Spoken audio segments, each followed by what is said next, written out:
Saya tengok daripada awal bila naratif dah. Pak jadi macam tu, kerajaan negeri salah.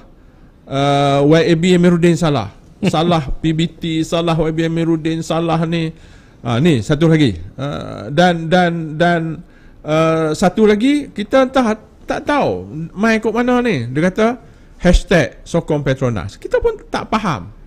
Ni semua puak-puak ni semua ni Datuk nak main naratif. Datuk, komen sikit. Ya, bagi saya macam saya sebut tadilah, maknanya kita berpolitik hari inilah, kebanyakan ahli politik ni semua perkara nak dikaitkan dengan politik. Semua perkara nak diambil kesempatan, ruang untuk mengangkat politik mereka dan merendahkan politik pemerintah. Itu. Walaupun isu-isu seperti itu adalah isu-isu yang kalau dia jadi kerajaan pun isu yang tidak terduga. Isu yang tidak terduga boleh berlaku sedemikian rupa. Malah sebelum ini saya ingat kerajaan-kerajaan sebelum ini pun pernah berlaku kes-kes yang berkait dengan tempat janakuasa meletup dan sebagainya. Pernah berlaku. Dan berlaku gas terbakar pun memang pernah berlaku benda tu. Jadi sepatutnya bagi saya bahawa mereka tidak harus melihat dalam konteks politik, tetapi mereka harus membantu kerajaan, pihak berkuasa untuk bagaimana nak kendalikan isu ini. Seharusnya mereka memberikan pendapat dan pandangan-pandangan yang bernas, bukannya nak membina naratif, nak mengajak orang untuk melihat bahawa ini seolah-olahnya kerajaan cuba nak merendahkan Petronas dan sebagainya. Tak ada kena-mengena pun.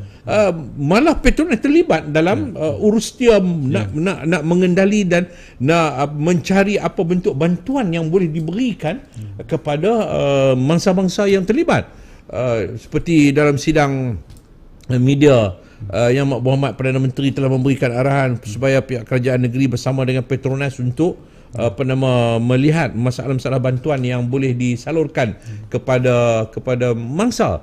Jadi ini yang seharusnya dilihat oleh pihak orang ramai untuk menilai bagaimana politik kita pada hari ini sudah keterlaluan sampai bukan lagi mereka bercakap soal dasar, soal idea bagaimana nak mengembang, nak memajukan ekonomi masa depan negara kita, tapi untuk nak merendahkan kerajaan yang memerintah dengan apa sahaja pun berlaku. Tapi saya ingatlah yang paling mudahnya, simple jawapan ialah kita ambil jawapan mendiang Sami Belu lah.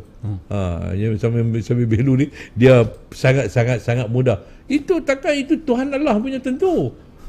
Mana saya boleh buat apa kan? Dia kata kalau tanah runtuh kan. Dia kata bukan kerja, bukan dia yang menyebabkan tanah runtuh. Itu maknanya itu ketetapan, ketentuan yang ditakdirkan oleh Allah Subhanahu Wa Taala. Berlaku bencana maka tanah tu akan runtuh. Itu contoh. Macam tu juga dengan pipe gas tu, walaupun ada orang mengatakan bahawa mungkin ini ada construction dan sebagainya, kita biarkanlah pihak berkuasa untuk membuat penyiasatan, bukan kita mendahului penyiasatan. Jadi kalau kita mendahului penyiasatan, maknanya tak perlulah badan-badan penyiasat, tutuplah polis, bomba dan juga pihak-pihak berkuasa yang lain.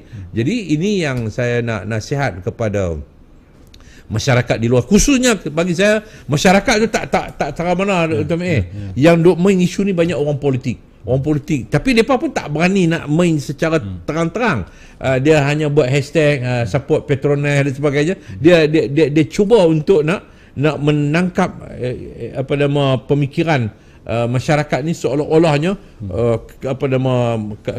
ada masalah dalam Petronas, yang kerajaan ni cuba nak memperkecilkan Petronas dan sebagainya. Jadi saya percaya bahawa masyarakat dapat memahami, malah mangsa-mangsa juga memahami bagaimana kerajaan mengambil inisiatif yang sangat segera untuk memberikan apa-apa bantuan yang menjadi keperluan kepada mereka.